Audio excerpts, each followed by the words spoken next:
Rupanya Dede Riswanto punya alasan tersendiri kenapa akhirnya berani mengungkap kebohongan Ibtu Rudiana dan Aep di kasus Vina Cirebon. Rupanya selama menjalani konsekuensi atas keberaniannya membongkar kebohongan Aep dan Ibtu Rudiana, Dede Riswanto tak perlu lagi khawatir atas nasib ia dan keluarganya. Sebab kehidupan Dede Riswanto, termasuk dua anaknya telah dijamin. Kini Dede Riswanto membulatkan tekadnya untuk muncul membongkar semua kebohongan Aep dan Ibtu Rudiana di kasus Vina Cirebon. Deddy Mulyadi bahkan menjamin pekerjaan Dede Riswanto setelah kasus Vina Cirebon selesai. Sebelumnya Dede Riswanto berprofesi sebagai kuli bangunan. Dia pernah bekerja dengan Aep di tempat cuci mobil Jalan Perjuangan Cirebon, Jawa Barat selama 1 bulan. Dede Riswanto juga pernah melakoni profesi sebagai satpam. 8 tahun berlalu, Dede akhirnya bicara jujur tentang kesaksiannya di kasus Vina Cirebon. Bukan cuma Dede, masa depan anak-anaknya pun kini sudah dijamin oleh Deddy Mulyadi. Mendapat semua jaminan itu, Dede Riswanto kini bahkan siap menghadapi segala resiko, termasuk hukuman pidana karena telah memberi kesaksian palsu di kasus Vina Cirebon. Di balik keberanian Dede Riswanto membongkar kebohongan Aep dan Ibtu Rudiana, juga ada peran ibunya. Ibu dan kakak-kakak Dede merasa risau setelah mengetahui masalah di kasus Vina Cirebon. Sang ibu secara bertubi membujuk Dede Riswanto untuk berani mengungkap kebohongan tersebut. Namun saat itu Dede masih mempertimbangkan jalan yang bisa dia tempuh. Sampai kemudian kakaknya, Ernie, menyarankan untuk menemui Deddy Mulyadi. Akhirnya Dede Riswanto memutuskan untuk pergi dari kediamannya di Tangerang menemui Deddy Mulyadi. Tindakan Dede Riswanto justru berbanding terbalik dengan Aep dan Ibtu Rudiana. Deddy Mulyadi mengaku sejak awal dia mendorong Aep untuk bicara jujur. Mulai dari bicara langsung hingga meminta bantuan orang-orang di sekeliling untuk membujuk Aep. Namun usaha demul tak berbuah hasil. Kini bahkan keberadaan Aep tak diketahui juntrungannya. Pun dengan Ibtu Rudiana yang hingga kini tak jelas keberadaannya. Dede Riswanto, 30, tak cuma mengaku siap dipenjara menggantikan 7 terpidana, namun juga siap dibully netizen gegara baru muncul setelah 8 tahun berlalu. Diketahui, Dede merupakan saksi kunci kasus Vina Cirebon sekaligus teman Aep. Baru-baru ini, Dede membongkar jika keterangannya di tahun 2016 silam merupakan kesaksian palsu. Dede mengaku diajak oleh Aep ke Polres Cirebon untuk memberikan keterangan palsu yakni bersaksi melihat ke-8 orang terpidana menyerang dan melempari Vina dan anak Ibtu Rudiana, Eki yang naik motor melintasi SMPN 11 Kota Cirebon pada 27 Agustus 2016. Sampai ke-8 orang yang disebutkan mengejar Vina dan Eki hingga menghabisinya di flyover Talun, lalu kemudian memerkosa Vina dan membunuh keduanya. Saat itu, Dede yang masih bingung pun bertanya maksud tujuan Aep mengajaknya ke Polres Cirebon. Kemudian disahuti Aep, ini buat jadi saksi. Saksi meninggal anaknya Pak Rudiana. Dede yang merasa tak tahu apa-apa lalu dipaksa Aep untuk mengikuti alur yang ada. Dede mengaku siap masuk penjara menggantikan ke-7 terpidana. Dirinya siap dibui lantaran merasa bersalah setelah memberikan kesaksian palsu 8 tahun silam.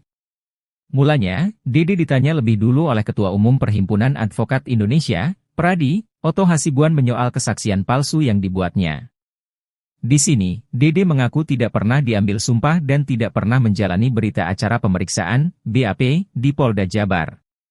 Kemudian, Otto langsung menanyakan risiko dari kesaksian palsu yang dibuat Dede pada tahun 2016 silam.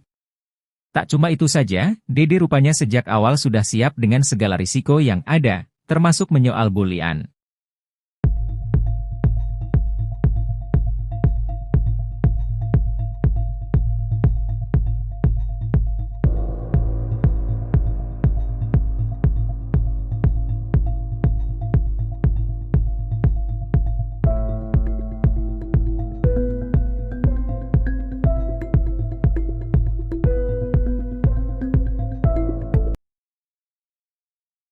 Penasihat Kapolri Arianto Sutadi menanggapi soal munculnya saksi baru di kasus Vina Cirebon bernama Dede yang memberikan pengakuan mengejutkan. Yaitu pengakuan soal dugaan adanya pembuatan rekayasa soal kematian Vina dan Eki 2016 silam.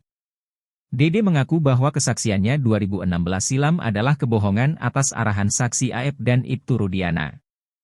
Arianto mengatakan bahwa mau berapapun saksi yang bermunculan, tetap hitungannya merupakan satu jenis alat keterangan saksi.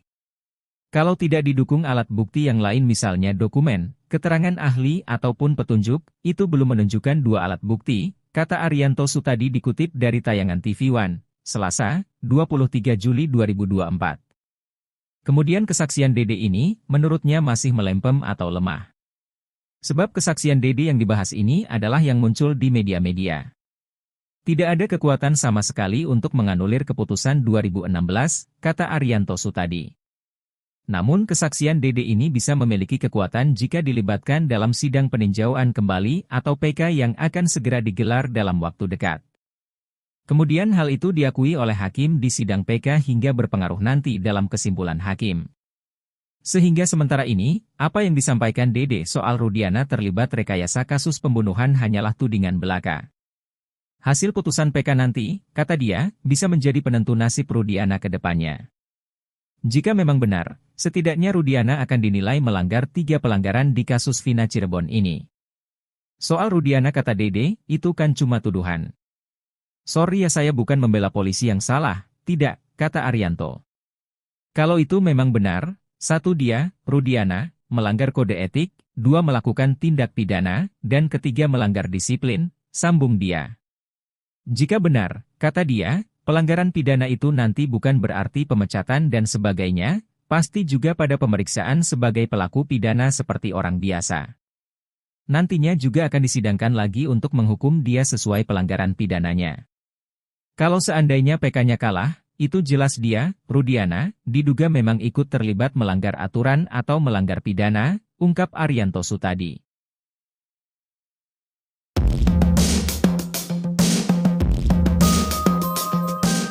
Dede Riswanto berani mengungkap kebohongan Ibtu Rudiana dan AF di kasus Vina Cirebon, ternyata bukan tanpa alasan. Selama menjalani konsekuensi atas keberaniannya membongkar kebohongan AF dan Ibtu Rudiana, Dede Riswanto tak perlu lagi khawatir atas nasib hidupnya. Kehidupan Dede Riswanto, termasuk 2 anaknya telah dijamin. Kini Dede Riswanto membulatkan tekadnya untuk muncul membongkar semua kebohongan AF dan Ibtu Rudiana di kasus Vina Cirebon. Deddy Mulyadi bahkan menjamin pekerjaan Dede Riswanto setelah kasus Vina Cirebon selesai. Sebelumnya Dede Riswanto berprofesi sebagai kuli bangunan. Dia pernah bekerja dengan AF di tempat cuci mobil Jalan Perjuangan Cirebon, Jawa Barat selama 1 bulan. Dede Riswanto juga pernah melakoni profesi sebagai satpam.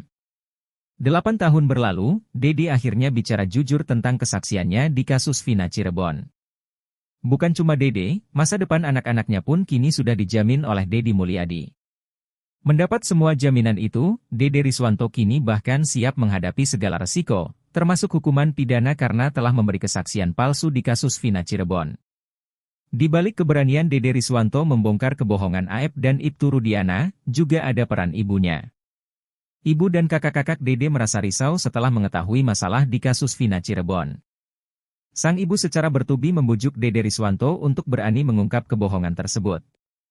Namun saat itu Dede masih mempertimbangkan jalan yang bisa dia tempuh. Sampai kemudian kakaknya, Ernie, menyarankan untuk menemui Deddy Mulyadi. Akhirnya Dede Riswanto memutuskan untuk pergi dari kediamannya di Tangerang menemui Deddy Mulyadi. Tindakan Dede Riswanto justru berbanding terbalik dengan AF dan Ibtu Rudiana.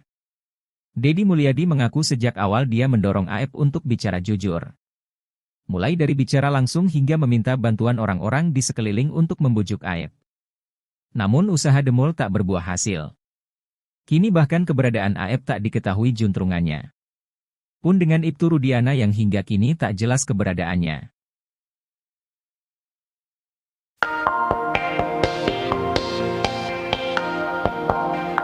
Ketua Harian Kompolnas Irjen Pol, Purnawirawan, Benny Mamoto menyidir ex-Wakapolri Komjen Pol, Purnawirawan, O.E. Groseno soal kasus Vina Cirebon.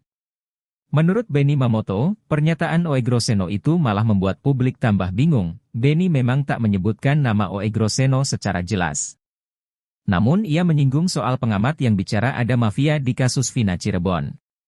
Benny Mamoto mengatakan, banyak pengamat yang justru membuat publik jadi semakin bingung, bahkan pernyataan dari para pengamat itu hanya omong kosong. Kemudian ia pun memberi contoh pengamat yang memberikan pernyataan omong kosong itu. Benny Mamoto pun berharap para pengamat bisa memberikan pernyataan yang lebih bijak. Meski begitu, Benny Mamoto mengakui bahwa ada kelemahan yang dilakukan penyidik sehingga kelemahan itu yang dijadikan celah untuk berdebat.